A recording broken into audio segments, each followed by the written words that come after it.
ये दोनों।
दो मिनट का और टाइम है, जल्दी करिए।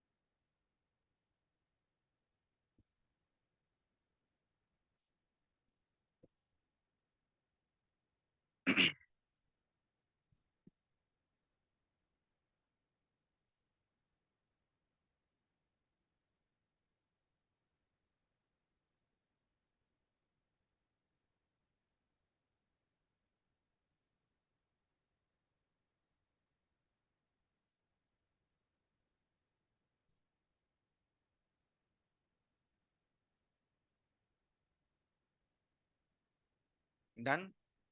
First one, VT graph of an object thrown vertically upwards। VT का मतलब क्या हो गया? वेलोसिटी को कहाँ रखेंगे? Y पर। टाइम को कहाँ रखेंगे? X पर। ठीक है। Now when you throw something vertically upwards, you give that object as what? Initial velocity देते हैं हम उसको। तो initial velocity तो zero नहीं आएगा ना, कुछ value आएगा। तो it will start say from something from here। At top position, the velocity is zero। Which means what, velocity का वैल्यू कुछ समय के बाद, से for example that time is t1, velocity का वैल्यू क्या होगा, 0, तो 0 पर ले आए, और उसके बाद वो क्या होगा, फिर नीचे आएगा, तो 0 से फिर वेलोसिटी कहां तक पहुंचेगी, जहां से शुरुआत हुई थी, कुछ ऐसा। ये आया आपका ग्राफ?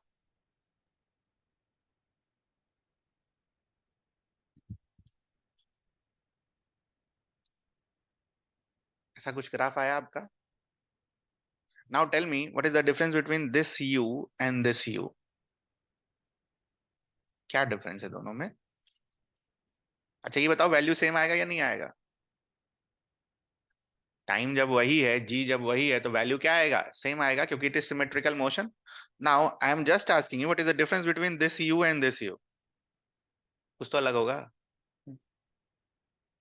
सोच सकते हैं आप? बोलिए, सही सोच रहे होंगे, जस्ट इमेजिन करिए, अब मिल जाएगा आंसर। डायरेक्शन, जब आपने बॉल को नीचे से ऊपर फेंका होगा तो यू क्या होगा, ये वाला, और जब बॉल नीचे आ रहा होगा, जब ये स्ट्राइक करेगा, तो डायरेक्शन क्या होगा, ये। बाकी 10 मीटर पर सेकंड से फेंका होगा, तो ये 10 मीटर पर सेकंड से ही नीचे आया होगा, फर्क क्या है, change in direction. Okay, clear है ये चीज? कुछ पूछना है आपको? ये चीज रह गई थी, तो ये ध्यान रखना। जनरली लगता है कि इस तरीके का ग्राफ बनेगा, ठीक है, तो वो डिस्प्लेसमेंट टाइम ग्राफ बनेगा, ठीक है। डिस्प्लेसमेंट क्या होगा, पहले स्टार्टिंग में 0, फिर कुछ होगा, और फिर फाइनली 0। कुछ पूछना है आपको क्वेश्चन नंबर 1 में? क्वेश्चन नंबर 2, दिस वन,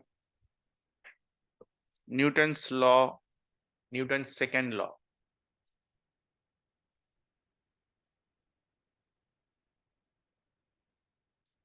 क्या बोलता है सेकेंड लॉ? फोर्स, हमने क्या सीखा, net force of an object is equals to what, mass into acceleration. ये ध्यान रखना, this is net force on an object is equals to mass into acceleration. तो इधर 10 न्यूटन का force left to right, 5 newton का force वो भी left to right, what is the net force acting on this object, 10 + 5 15, F net is equals to 15. What is the mass of the object? 2 kg. Acceleration is a. A का value क्या आएगा? 15/2 metre पर second square. ये आया answer आपका? और कैसे लिखते हैं ये क्लियर है आपको? चलिए एक बार और लिख लीजिए। इसके लिए मान लीजिए 5 न्यूटन ऐसा ना लगकर ऐसा लग रहा होता, ठीक है, अब लिखिए एक बार फिर से। और जो ए आया किसके डायरेक्शन में आया बेटा? Left to right. तो ए का भी डायरेक्शन बनाना, ये हैबिट डालना, जहां पर भी ए का डायरेक्शन आप लिख सकते हो ना, लिख देना diagram. Do it for 5 Newton acting from right to left.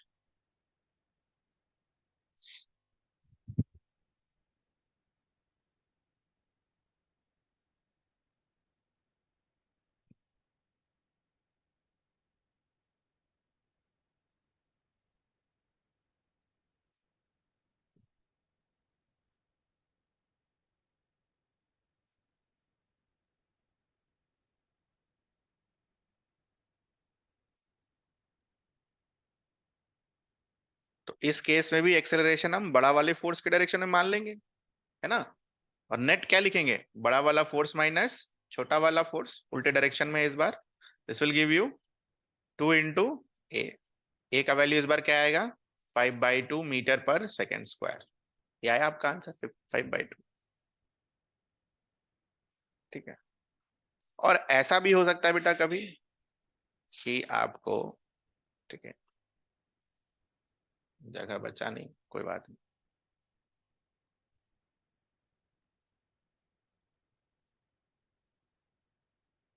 एक फोर्स F है, एक फोर्स इधर 20 न्यूटन लिखा है, और इधर एक्सेलरेशन का वैल्यू लिख रखा है 2 मीटर पर सेकेंड स्क्वायर, और मास दे रखा है 2 kg। Can you find out the value of F? लिखिए। आप ए पर मत जाइए, आप बस देखिए इस पे Newton's law, second law Newton's का लिख दीजिए, देखिए आंसर आ जाएगा। डायरेक्शन मैंने आपको बना के दे दिया है।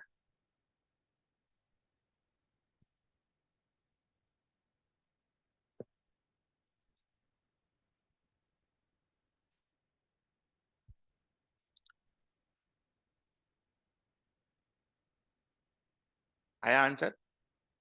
एक्सेलरेशन का डायरेक्शन किसके डायरेक्शन में है? 20 न्यूटन वाले के डायरेक्शन में। इसका मतलब 20 न्यूटन का फोर्स क्या होगा? बड़ा होगा। तो 20 minus F will give you mass into acceleration. 2 into 2, F का वैल्यू विल बी 16 न्यूटन। ये आया आपका आंसर? पूछना है इसमें, आराम से लिख लेंगे हम न्यूटन का सेकेंड लॉ नेट लगाकर। चलिए, आई होप ये दोनों बन गया होगा आपसे। What is work done? F dot, ये क्या होता है? Dot product of with delta x. कैसे सीखा था हमने निकालना? 5i 2j dot 2i 3j। आई और आई को मल्टीप्लाई करेंगे क्या मिलेगा? 10। आई और जे को मल्टीप्लाई करेंगे तो क्या हो जाता है? 0। 2 और जे और आई को मल्टीप्लाई करेंगे फिर 0। 2 और 3 को मल्टीप्लाई करेंगे, it will give you what? 6। तो 16 जूल। ये आया आपका आंसर वर्क डन में। This one was interesting. कितना आया इसका आंसर?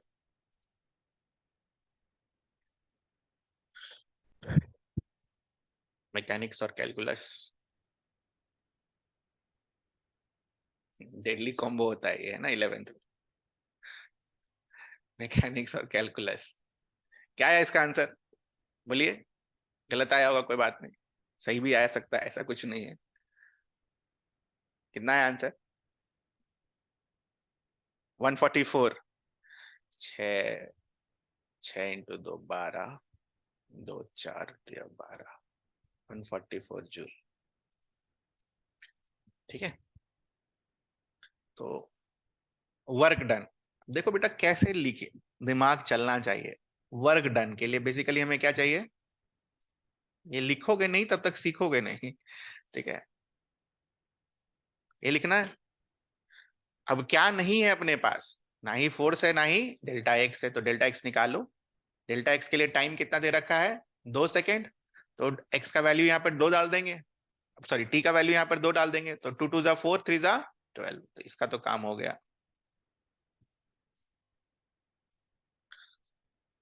है ना?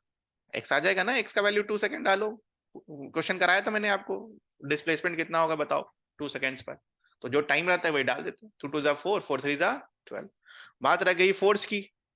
फोर्स के लिए हमने क्या सीखा? फोर्स क्या होता है? मास इनटू एक्सेलरेशन। क्या मास दे रखा है? यस। अब क्या चाहिए? एक्सेलरेशन। अब एक्सेलरेशन एक्स वाले से कैसे निकालते हैं? 2 बार डिफरेंशिएट करके। तो पहला बार डिफरेंशिएट करोगे तो क्या मिलेगा? वेलोसिटी। और दूसरा बार डिफरेंशिएट करोगे तो क्या मिलेगा? एक्सेलरेशन। तो एक्सेलरेशन कांस्टेंट आ गया। ठीक है, अब यहां पर आ जाएगा आपका, this will give you 2 × 6 which is equals to 12 newton. हो गया। 12 × 12 will give you how much? 144 joule.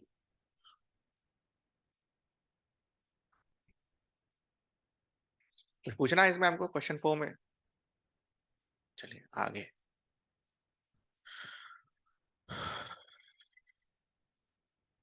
Work next is kinetic energy. How is kinetic energy defined? Energy possessed by the body by the virtue of its motion. चूंकि वो motion में है इसलिए उसके पास energy होगा, और उस एनर्जी को हम क्या बुलाएंगे? Kinetic energy, virtue of its motion.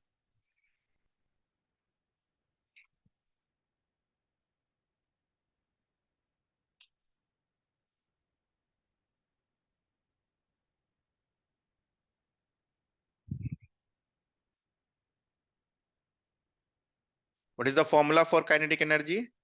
Half into m into v square minus u square.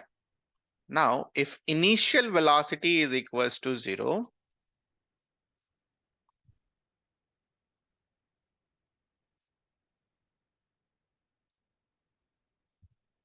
then u को 0 कर देंगे, क्या आएगा?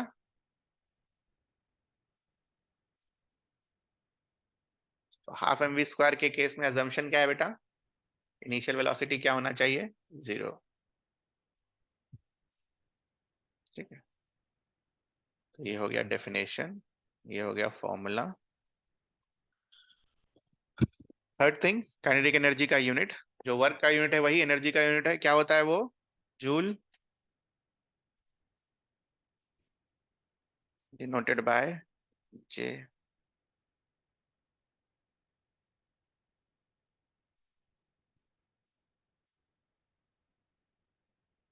इसके बाद वाला we have already done, please उसको फिर से बनाइए। Relation between kinetic energy and linear momentum, already we have done.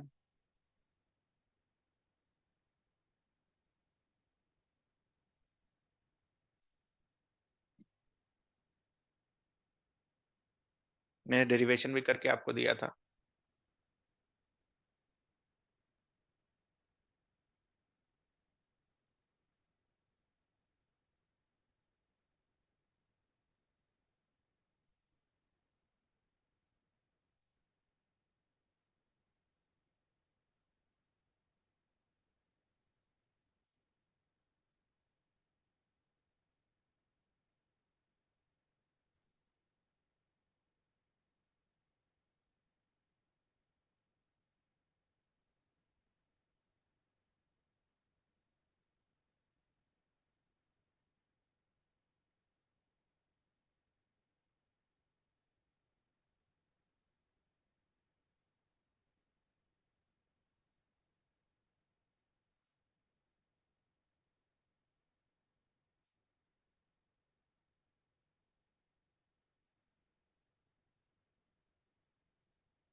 Done.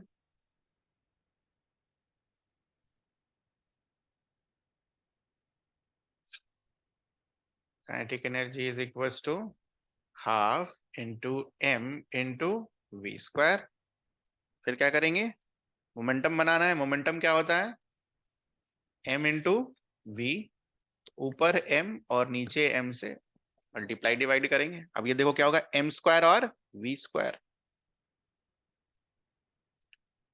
M square V square, और एम स्क्वायर वी स्क्वायर को क्या लिख सकते हैं? एम वी का whole square divided by 2m। तो ये क्या लिखा हुआ है? मोमेंटम का स्क्वायर। तो kinetic energy is equals to P square by 2m। ये आया आपका आंसर। ध्यान रखना है इसका। Kinetic energy is equals to p square by 2m, where p is equals to momentum.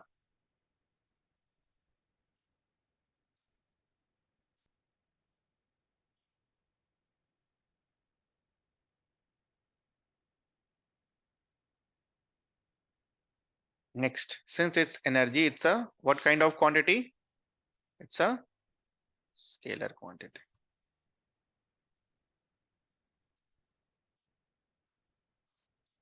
ठीक है, तो जब आप 11th में जब इसको शुरू करोगे काइनेटिक एनर्जी को लिखना, तो वहां पर ऐसे लिखेगा v डॉट v। ठीक है, v vector dot v vector. देखो आप ध्यान से, अगर मान लो इस वेक्टर का डायरेक्शन हम इस तरीके से बनाए, मान लो ये v वेक्टर है, ठीक है, तो इसका डॉट प्रोडक्ट उसी के साथ लेना है।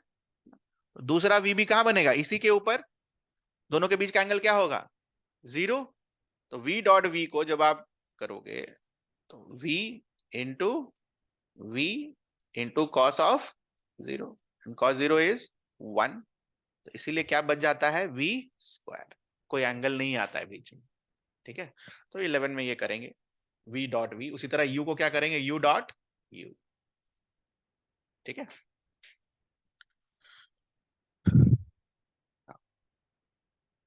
काइनेटिक एनर्जी के बाद जो नेक्स्ट इज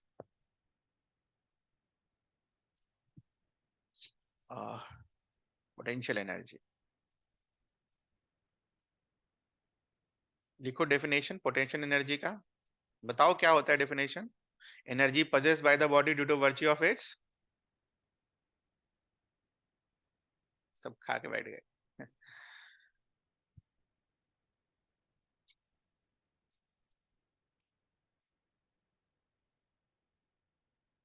सही लिख देना है, तो वर्च्यू ऑफ इट्स व्हाट, नहीं पता, अरे कुछ तो रटा होगा नाइन्थ में।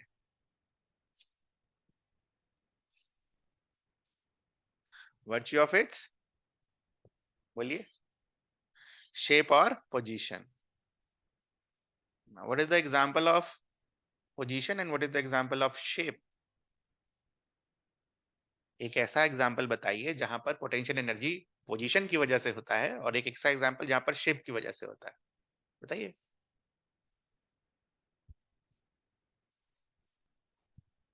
ठीक, से फॉर एग्जांपल एक पर्सन ग्राउंड पर है और एक पर्सन सीलिंग पर, मतलब सीलिंग बोल रहा, रूफ पर है, ठीक है। सीलिंग पर हुआ तो भाग जाने का, उल्टा, ठीक है। तो जो रूफ वाला पर्सन है that will be at higher potential energy, तो it is because of what, it is because of height. Can you give an example of shape, shape का एग्जांपल, ठीक है। तो कोई भी इलास्टिक बॉडी, ठीक है, और हमारे केस में जो क्लास 9 में एग्जांपल था वो था टॉय ट्रेन। टॉय ट्रेन में हम क्या करते हैं, वो चाबी घुमाते हैं, अब तो खैर रिमोट वाला आ गया, पहले चाबी घुमाते थे, चाबी घूमने से क्या होता था, स्प्रिंग कंप्रेस होता था, ठीक है। तो शेप का एग्जांपल इज स्प्रिंग। स्प्रिंग के बारे में हमने पढ़ा था क्लास में, है ना, कैसा था स्प्रिंग, ऐसा। स्प्रिंग को जब आप कंप्रेस करोगे तो उसके अंदर जो एनर्जी स्टोर होगी, it is because of what, shape, तो उसे हम क्या बुलाएंगे, potential energy, okay. Potential energy बहुत इंपॉर्टेंट है बेटा 11th में, क्यों इंपॉर्टेंट है अभी आएगा थोड़ी देर में। Now how do we write this potential energy due to position, how do we right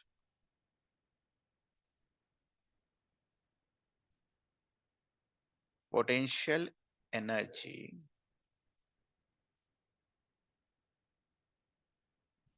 due to its position।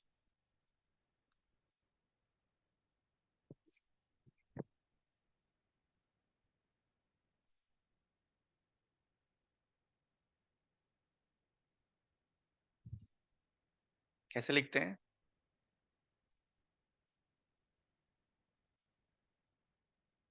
से फॉर एग्जांपल एक ऑब्जेक्ट है, ठीक है, ऑफ मास m, इस पर डाउनवर्ड फोर्स कितना लग रहा होगा, mg। मान लीजिए इसको आपको उठाकर हाइट h पर पहुंचाना है, ठीक है।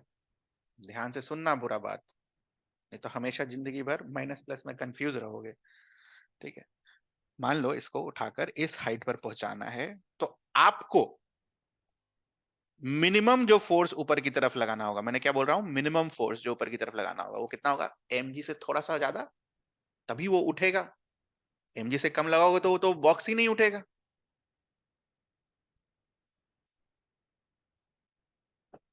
नाउ से फॉर एग्जांपल आपसे अब पूछा जाए कि जब आप इस बॉक्स को उठाओगे तो आप कितना वर्क करोगे,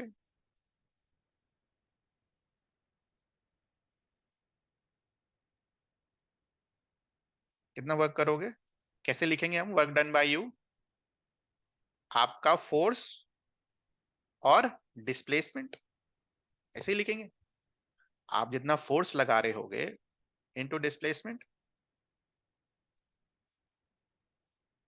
कितना फोर्स लगा रहे होगे, mg, और कितना डिस्प्लेस कर रहे होगे, h। अब ये बताओ, फोर्स का डायरेक्शन और डिस्प्लेसमेंट का डायरेक्शन दोनों क्या है, सेम या अलग अलग, सेम। तो इसका मतलब इसके बीच का एंगल कितना आएगा, 0, विच मीन्स व्हाट, इसको चेंज करके अब यहां लिखेंगे mgh cos 0, cos 0 का वैल्यू क्या होता है, 1। तो work done by you will be equals to what, mgh। और इसके बाद चीजें अगर हम ढंग से नहीं पढ़ते हैं तो हमेशा गलत हो जाता है। Calculate the work done by gravity.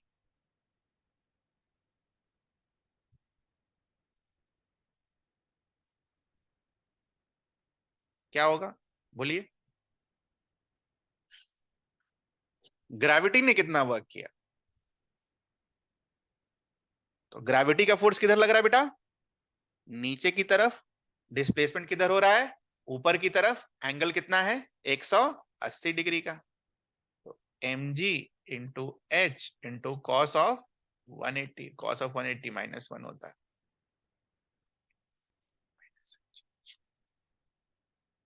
ठीक, अब ये कभी गलत नहीं होना चाहिए, ये ध्यान से पढ़ना है कि क्वेश्चन क्या पूछा है। वर्क डन बाय हुम, ठीक है, वर्क डन बाय ग्रेविटी या वर्क डन बाय यू, ठीक है। तो अगर कभी भी कंफ्यूजन हो, फोर्स बनाना, देखना डिस्प्लेसमेंट किधर हो रहा है, cos 0 cos 180, ठीक है। एंगल पर तो आता नहीं है बट ठीक है, आएगा तो कर लेंगे वो भी। क्लियर है ये, लिख लेंगे हम। Next, how do we write potential energy due to shape, मतलब स्प्रिंग का पोटेंशियल एनर्जी कैसे लिखेंगे, how do we write potential energy due to its shape. Shape के ब्रैकेट में लिखो, स्प्रिंग के लिए लिख रहे हैं हम, स्प्रिंग का कैसे लिखेंगे पोटेंशियल एनर्जी, कैसे लिखेंगे, वैसे ही लिखेंगे।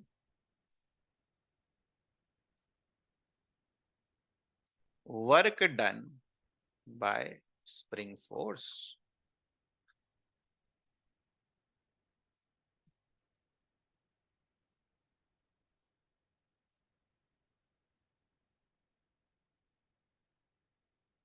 क्या होगा बेटा, work done bye spring force,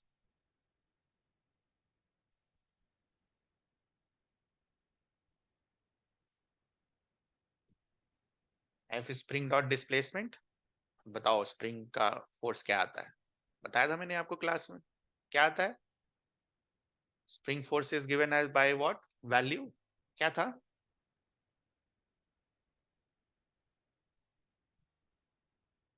बोलो, ऐसे करोगे तो कैसे होगा। हम्म? एक चीज पढ़ाए इतना कम में ये हाल है, 11th में कैसे होगा।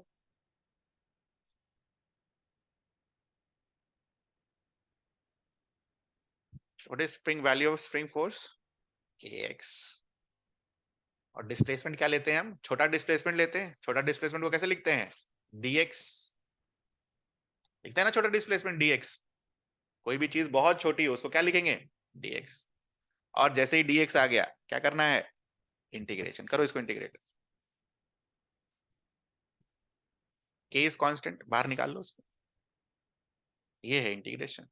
और इसका इंटीग्रेशन हमने सीख रखा है, क्या होता है x की पावर n का इंटीग्रेशन, x की पावर n+1 अपॉन,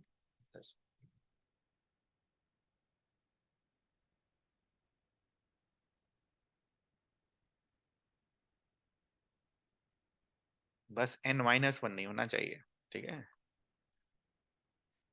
1/x का इंटीग्रेशन क्या होता है, ln x, ये भी ध्यान रखना, ठीक है। क्योंकि आप करोगे तो आपको खुद पता चल जाएगा, अगर -1 का आपने इंटीग्रेशन कर दिया, -1+1 ऊपर तो ठीक है, नीचे क्या होगा, -1+1 विल गिव यू व्हाट, 0।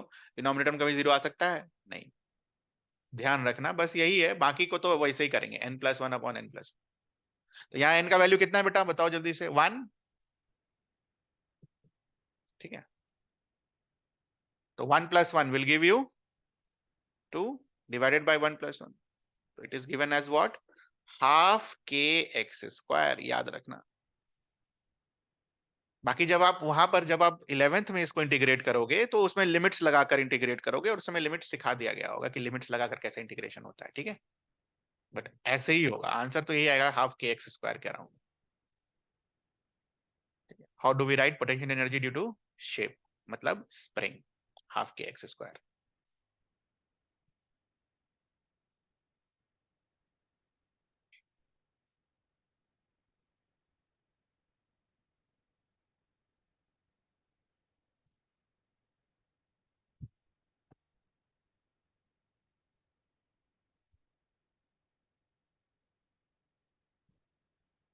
अब आप ध्यान से देखना यहाँ पर पोटेंशियल एनर्जी और जो हमने शेप की वजह से लिखा, पोजीशन की वजह से लिखा, सपोज यही ऑब्जेक्ट है मेरा, सेम ऑब्जेक्ट है मेरा, ये 9th में भी आपने पढ़ा होगा, सेम ऑब्जेक्ट है।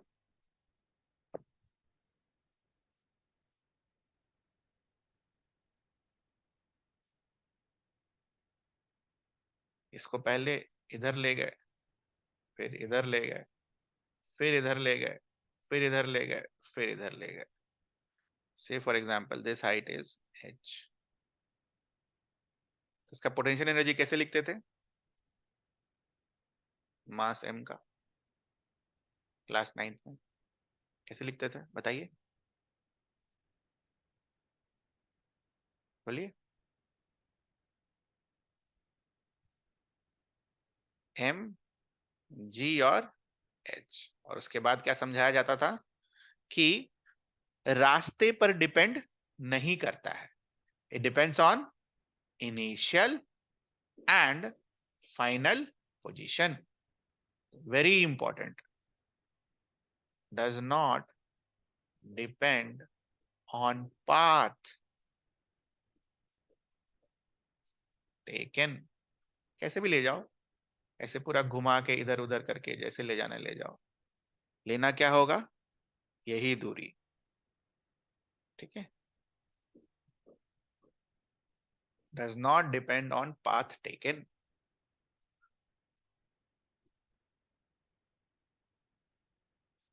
Similarly, half kx square will also not depend on path taken.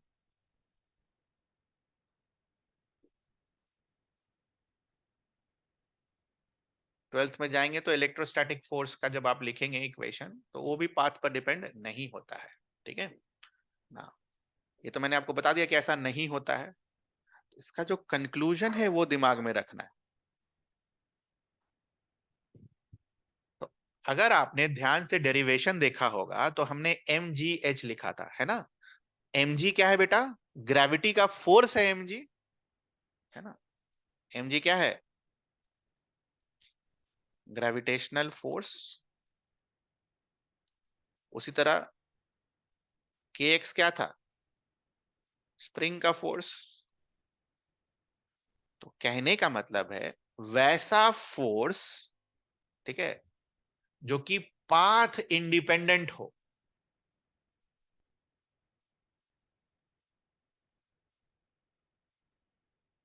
वैसा फोर्स जो कि पाथ इंडिपेंडेंट हो इज कॉल्ड कंजर्वेटिव फोर्स। ध्यान रखना है इस चीज का।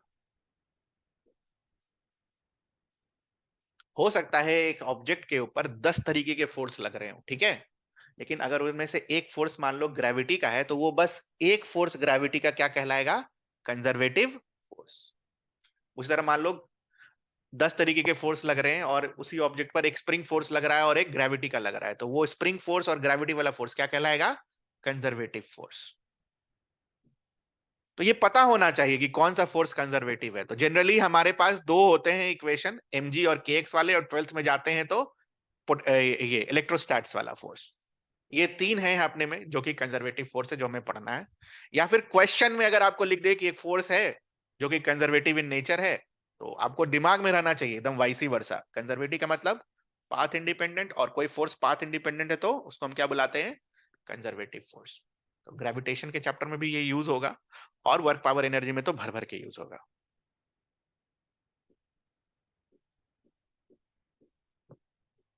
a force which is independent of the path is called conservative force.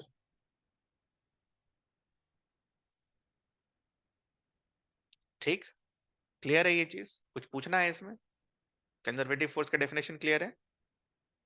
The next important thing, again a very important thing, work energy theorem. बहुत क्वेश्चन सब इसके ऊपर बनाना होगा जब आप जेई की तैयारी कर रहे होंगे. Work energy theorem.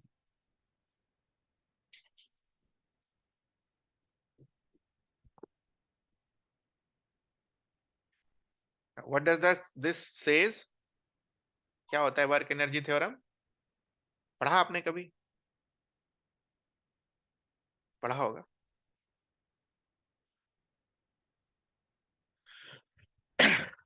So, उसमें एक चीज ऐड कर देंगे, work done by all the forces. Okay, पहले क्लास 9 वाला जो हमने पढ़ा, derive the relation between work done and kinetic energy. करिए.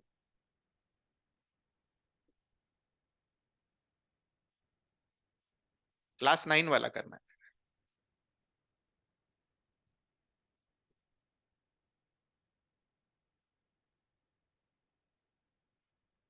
वेरी इंपॉर्टेंट, बहुत जगह यूज होगा. ठीक है, हो सकता है 7-8 क्लास इसी के ऊपर होगा.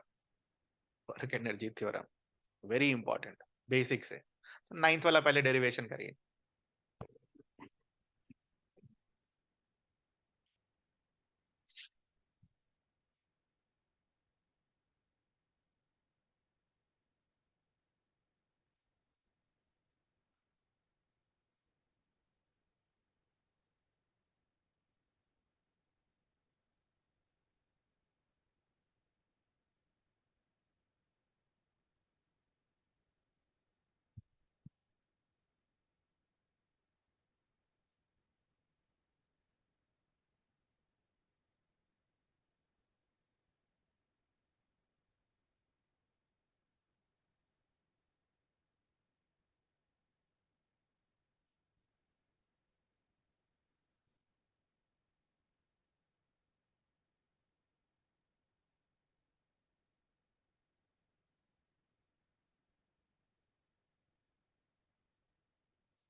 करिए, एनसीईआरटी में रखा.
कोई बात नहीं, नहीं हुआ है तो hint.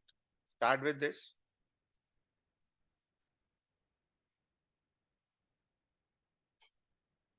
Third equation of motion.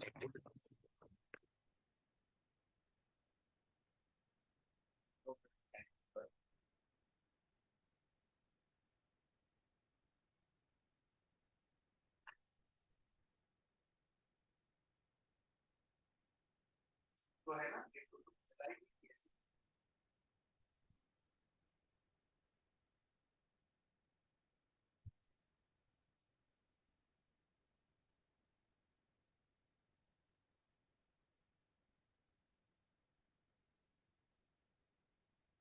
इसका ग्राफ वाला डेफिनेशन डेरिवेशन करा था क्या इन इक्वेशन ऑफ मोशन का ग्राफ वाला डेरिवेशन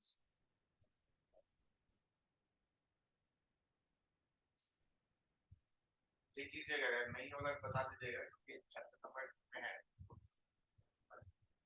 टिपिकली तो कर लिया था ग्राफ वाला याद नहीं आ रहा नहीं आता है ग्राफ बनाया था ट्रेपेजियम वाला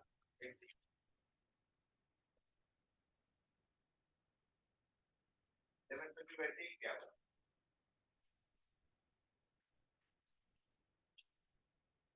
ग्राफ ऐसा ग्राफ कुछ तो ऐसा ग्राफ कुछ तो है ठीक है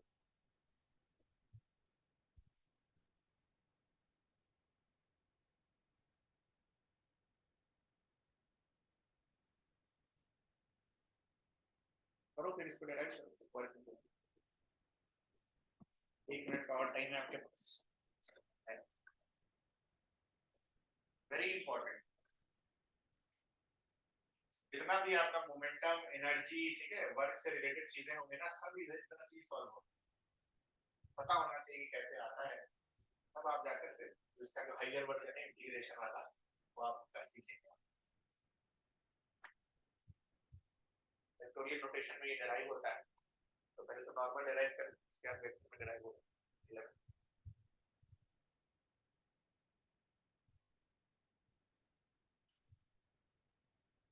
अभी क्या बोलता है हमें काइनेटिक एनर्जी और वर्क डन के बीच में रिलेशन चाहिए क्या हम इसको पहले काइनेटिक एनर्जी में कन्वर्ट कर सकते हैं कैसे करेंगे v square minus u square is equal to 2as as is equal to v square minus u square by 2 kinetic energy का फॉर्मूला क्या होता है हाफ mv स्क्वायर होता है क्या मिसिंग है m मिसिंग है तो दोनों साइड m से मल्टीप्लाई कर दीजिए ठीक है फिर अलग अलग करके लिखिए half mv square minus half mu square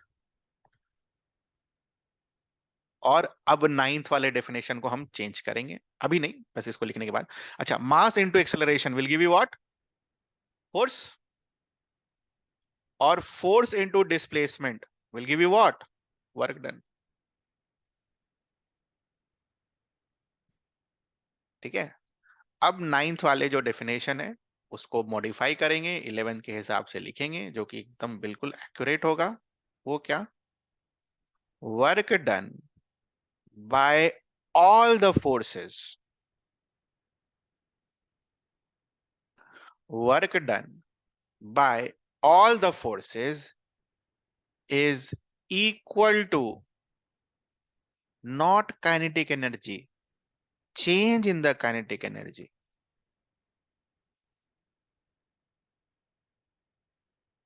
ये ध्यान रखना यहीं जाएगा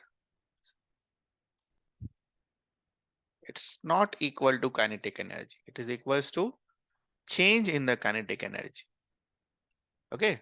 और चेंज किसी भी क्वांटिटी का चेंज कैसे लिखते हैं हम फाइनल माइनस इनिशियल ये रहा आपका वर्क एनर्जी थ्योरम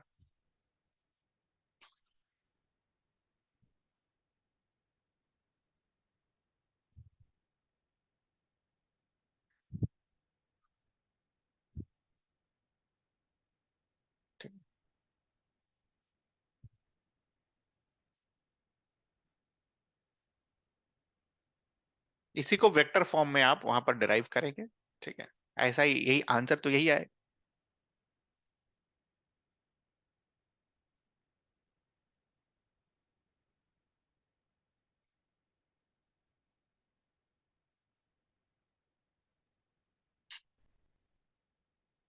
इसी के साथ साथ एक चीज और आपको सिखाई जाएगी, change in potential energy is equals to minus of work done by only conservative forces. Only. ठीक है, अगर मान लो 10 तरीके का फोर्स लग रहा है एक ऑब्जेक्ट के ऊपर, उसमें से 2 कंजर्वेटिव हैं, ठीक है, तो सिर्फ कंजर्वेटिव वाले को अगर आप बाहर निकालो, उसका वर्क डन निकालो, उसके वर्क डन का नेगेटिव जो होगा वो क्या होगा, चेंज इन पोटेंशियल एनर्जी। ये minus sign is important, please remember this.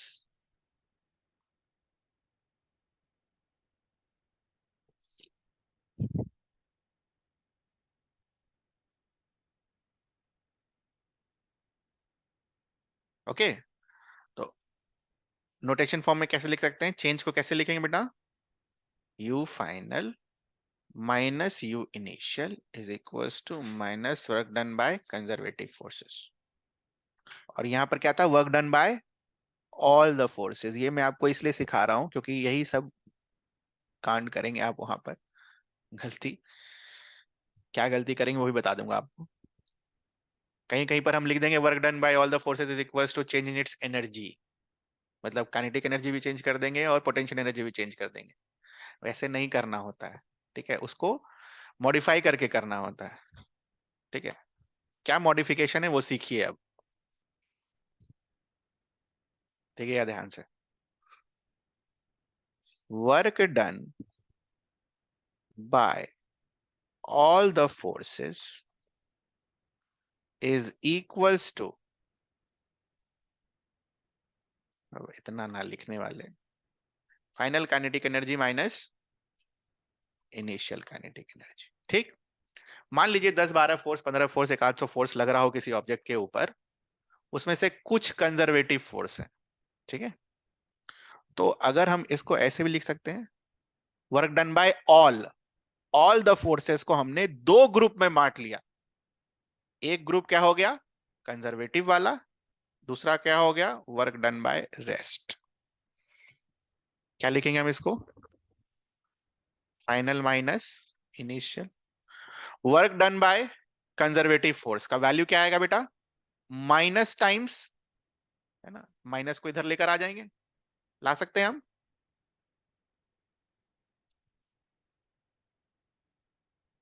Change in potential energy, potential energy को यू से डिनोट करते हैं, plus work done by rest is equals to, ठीक है, तो ये क्या आएगा, minus U F plus U I, उधर ले जाओ। तो बच्चों को वहां पर ये नहीं समझ में आता कि कभी teacher kinetic energy minus initial लिखता है, कभी किसी क्वेश्चन में ये लिखता है, दोनों को लेकर लिखता है, कब क्या लिखेंगे। अभी समझ में आया कब क्या लिखेंगे, कंजर्वेटिव फोर्स को अगर हटा दें तब हम क्या लिखेंगे, फाइनल माइनस इनिशियल काइनेटिक का और final minus initial potential energy का, क्योंकि इसने already work done by conservative force क्या है, इंक्लूडेड। ये नहीं समझ में आता है कैसे हो गया, ठीक है।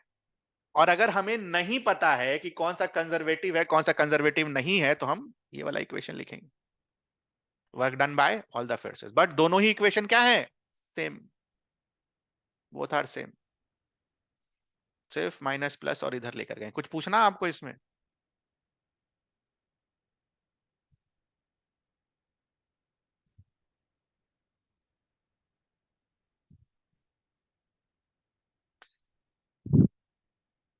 ध्यान रखिएगा इसका, कब क्या लिखते हैं।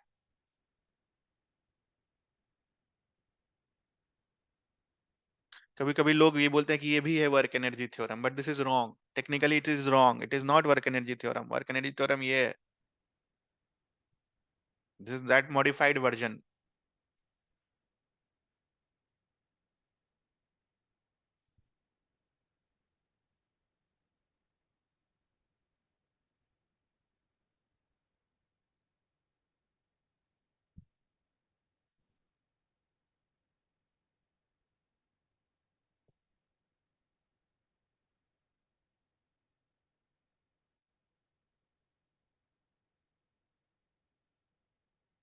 ओके, नाउ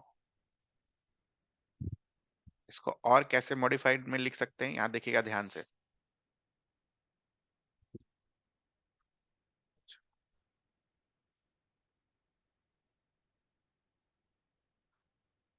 ठीक है, फाइनल काइनेटिक एनर्जी प्लस में है, फाइनल पोटेंशियल एनर्जी प्लस में है, इनिशियल क्या है माइनस में, इनिशियल क्या है माइनस में, लेफ्ट साइड लेकर आ जाओ इसको।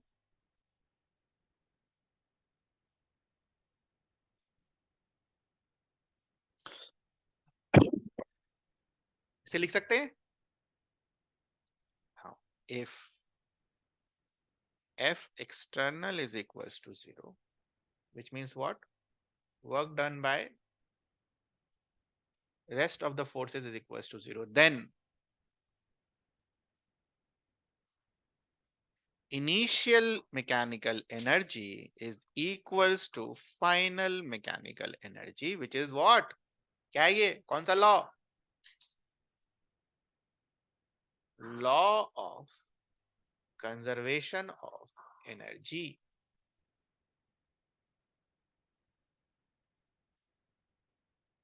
और जब भी आप कोलिजन का क्वेश्चन सॉल्व कर रहे होंगे 11th में, ध्यान रखना इस चीज का। क्या होता है ना कि भावनाओं में इतना बह जाते हैं कि हमेशा इनिशियल काइनेटिक एनर्जी और फाइनल काइनेटिक एनर्जी बराबर कर देते हैं। ठीक है, वो नहीं करना है। कब करना है वो? नेट एक्सटर्नल जब क्या होगा? 0।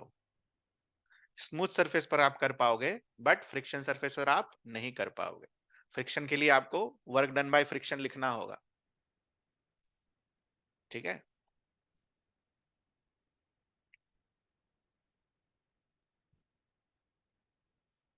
हम सबको इतना तो पता होगा, kinetic energy plus potential energy is known as what? Mechanical energy.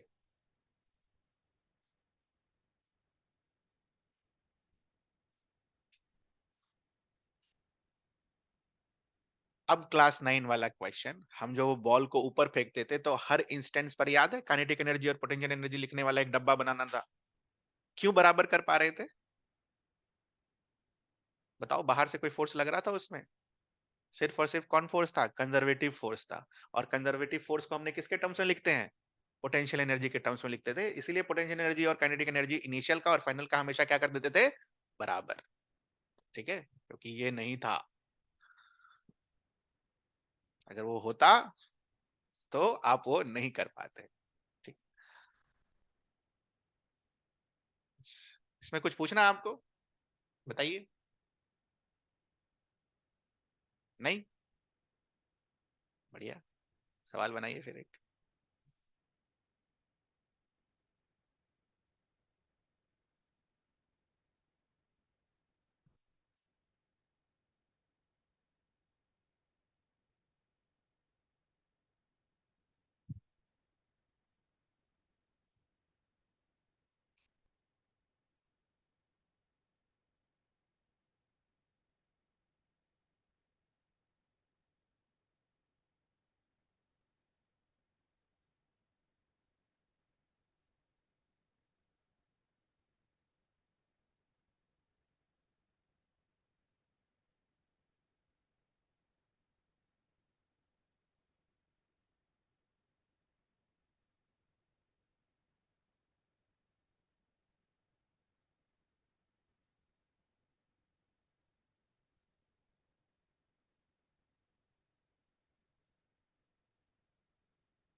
Actually question था बस खाली लास्ट वाला नेटवर्क का। मैंने आपको स्टेप बाय स्टेप सॉल्व कर कैसे सॉल्व करते हैं इसको वो लिख के दे दिया है। इस तरीके के क्वेश्चन में बस लास्ट वाला पूछा जाता है, फाइंड द नेटवर्क डन। मैंने आपको पूरा स्टेप लिख के दिया है कि नेटवर्क डन के लिए आपको क्या क्या करना हो, करिए। आप सब लिख सकते हैं।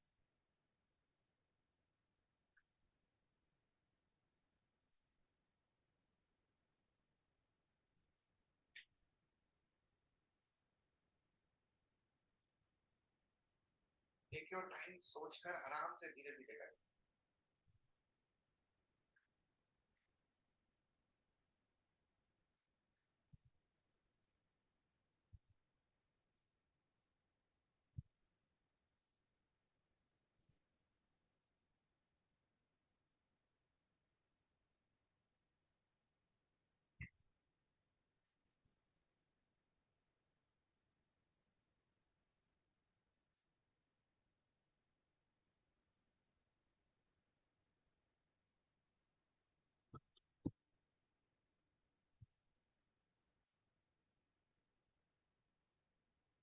इलेवेंथ में will start maths with calculus itself, okay. पूरा 11 12 का एक साथ कैलकुलस, डिफरेंशिएशन और इंटीग्रेशन।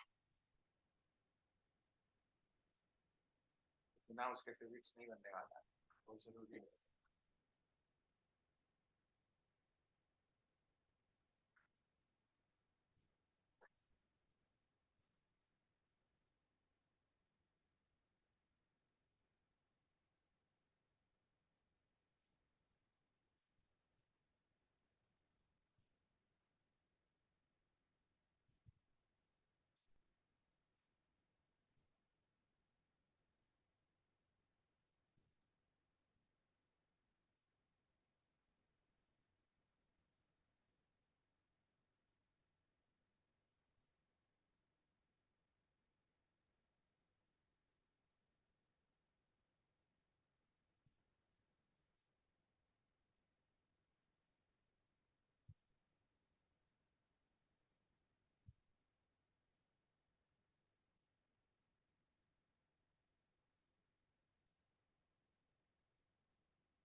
डन। पहला वाला तो हो गया होगा। Gravitational force acting on object कितना है? 2 इंटू जी, 20 न्यूटन। आई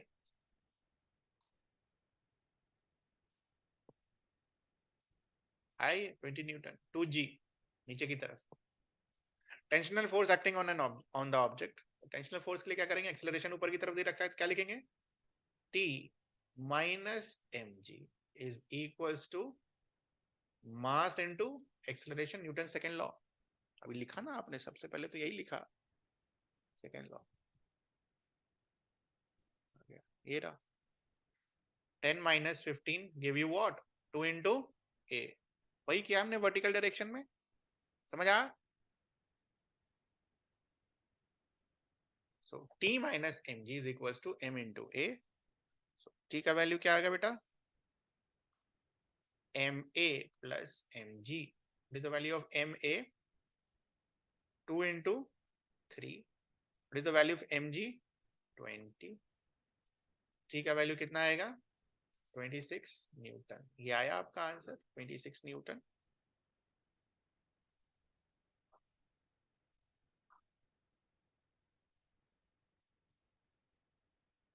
आइए answer, work done by gravity.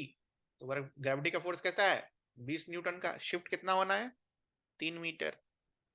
तो इनटू 3, ग्रेविटी का फोर्स नीचे लग रहा है, डिस्प्लेसमेंट ऊपर हो रहा है, तो minus, this will give you minus 60 joule.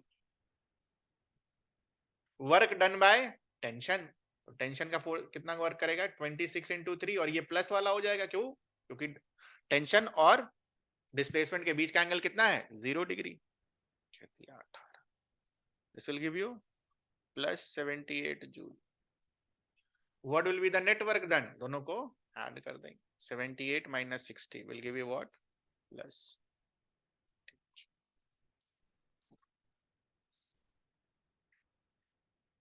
ये आया आपका आंसर।